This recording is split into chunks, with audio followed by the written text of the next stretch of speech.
Bike dhaba. छोटे से गांव खिरकिया के एक कोने में एक 22 साल का लड़का था, अर्जुन। पढ़ाई में ठीक ठाक, मगर हालात इतने बुरे कि कॉलेज की फीस देने के लिए भी माँ की पुरानी साड़ी गिरवी रखनी पड़ी थी। उसके पास बस एक ही चीज़ थी, उसके पिता की छोड़ी गई एक पुरानी खटारा बाइक, राजदूत 175। बाइक चलती तो थी, मगर इंजन से ज़्यादा आवाज़ उसके जंग लगे हिस्सों की आती थी। अर्जुन उसे प्यार से बिजली कहता था, क्योंकि जब भी वो स्टार्ट होती, जैसे एक बिजली सी दिल में दौड़ जाती। एक दिन जब घर में खाना नहीं था, माँ ने चुपचाप सिर्फ नमक रोटी परोसी और खुद बहाना बनाकर पानी पीकर सो गई। अर्जुन को समझ आ गया कि अब कुछ करना पड़ेगा। अगले दिन वो बिजली पर बैठा, जेब में 150 रुपए थे और दिल में सपना कुछ अलग करने का। अर्जुन ने गांव के बाहर हाईवे पर एक पेड़ के नीचे बाइक खड़ी की। वहां ट्रकों की आवाजाही बहुत थी। उसने बाइक के हैंडल पर एक छोटा सा तवा रखा, स्टील की थाली में आलू की सब्जी बनाई और पास के खेत से थोड़ी सूखी लकड़ियां मांगकर चाय के लिए एक स्टोव तैयार किया। दिन भर में उसने 300 रुपये कमा लिए। ट्रक ड्राइवरों को उसकी चाय में गांव की मिट्टी की खुशबू लगी और तवे की सब्जी में मां की ममता। एक बुजुर्ग ड्राइवर बोला, ग्रेटर देन बेटा, इस बाइक को छोड़ मत देना, इसी पर तेरा भाग्य लिखा है। अर्जुन ने उस दिन संकल्प लिया, बाइक ढाबा यहीं से शुरू होगा। अगले कुछ हफ्तों में अर्जुन ने बाइक ढाबा को बेहतर बनाने की ठान ली। उसने बाइक के पीछे एक छोटी पेटी लगाई जिसमें बर्तन, मसाले और स्टोव रखता। चाय, पराठे, सब्जी, सब कुछ बाइक पर ही। एक दिन जोर की बारिश शुरू हुई। बाकी ढाबे बंद हो गए। अर्जुन भीगता रहा, मगर उसने ढाबा नहीं बंद किया। उसने एक पुराने तिरपाल को बाइक पर ताना और उसी के नीचे ट्रक ड्राइवरों को गर्मा गर्म तवा पराठा परोसा। बारिश में उस खाने का स्वाद ऐसा था कि लोगों ने अगले दिन भी उसी जगह अर्जुन को ढूंढा। गांव में लोग पहले हंसते थे, बाइक पर खाना, ये कोई धंधा है, मगर अब लोग उसे इज्जत से अर्जुन बाइक ढाबा वाला कहने लगे। एक दिन एक ट्रैवलर ब्लॉगर उस रास्ते से गुजरा। अर्जुन की बाइक पर खाना बनाते हुए फोटो खींची और इंस्टाग्राम पर डाली। India smallest bike dhaba, taste with soul. अगले ही दिन अर्जुन के पास फोन आने लगे, कॉलेज के दोस्त, पत्रकार, फूड ब्लॉगर। धीरे धीरे उसकी पहचान बनने लगी।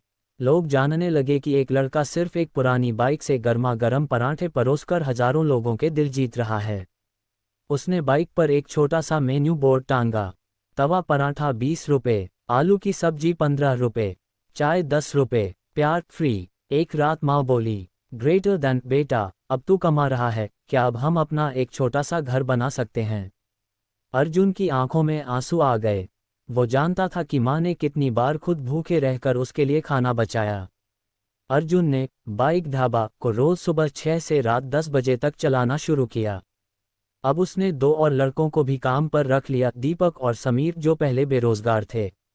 एक दिन अर्जुन को ख्याल आया, क्यों ना कुछ नया ट्राई किया जाए। उसने रविवार के दिन स्पेशल बाइक बिरयानी निकाली। मिट्टी के कुल्हड़ में दम बिरयानी, ऊपर से धनिया और नींबू। उस दिन इतनी भीड़ लगी कि पूरा स्टॉक दोपहर में ही खत्म हो गया। अब हर रविवार को बिरयानी संडे बन गया। एक दिन एक बड़ी गाड़ी आई, उसमें से उतरे फेमस शेफ रणवीर बरार। वो बोले, ग्रेटर देन, मैंने सोशल मीडिया पर तुम्हारे ढाबे के बारे में सुना, आज खाने आया हूँ। अर्जुन कांप रहा था, मगर उसने तवे पर प्यार से वही पराठा बनाया, सब्जी परोसी और चाय दी। रणवीर ने खाना खाकर कहा, ग्रेटर देन, तुम्हारा खाना सिर्फ स्वाद नहीं देता, दिल भी भर देता है। उन्होंने अर्जुन को अपने शो में बुलाया और बाइक ढाबा को पूरे देश ने जाना। कुछ महीनों में अर्जुन ने अपने गांव के 10 लड़कों को काम पर रखा। अब उसके पास 3 बाइक ढाबे थे, एक खुद चलाता, बाकी 2 दोस्तों को दे दिए, जो उसी ट्रेनिंग से खाना परोसते। गांव में एक समारोह हुआ, जहां अर्जुन को युवा प्रेरणा सम्मान मिला। माँ की आंखों में गर्व था और वो ताली बजाते हुए बोली, ग्रेटर देन, जिस बाइक को लोग कबाड़ समझते थे, उसी ने मेरे बेटे को हीरा बना दिया। अर्जुन ने अब एक कदम और आगे बढ़ाया। भोपाल में बाइक ढाबा कैफे खोला, एक ऐसा रेस्टोरेंट जो बाइक थीम पर बना था, मगर उसकी आत्मा वही थी, प्यार से बना खाना, मिट्टी की खुशबू और हर थाली में ममता। कई सालों बाद जब एक पत्रकार ने पूछा, ग्रेटर देन, अर्जुन जी, आपने इतना कुछ हासिल किया, पर अब भी उसी पुरानी बाइक को क्यों संभाल कर रखा है? अर्जुन ने मुस्कराकर कहा, ग्रेटर देन, ये सिर्फ एक बाइक नहीं, मेरी माँ की रोटी, मेरी मेहनत की आग और मेरे सपनों की सवारी है। अर्जुन की कहानी बताती है कि संसाधनों की कमी हो सकती है, मगर अगर इरादे सच्चे हों तो पुरानी खटारा बाइक भी एक दौड़ता हुआ सपना बन सकती है।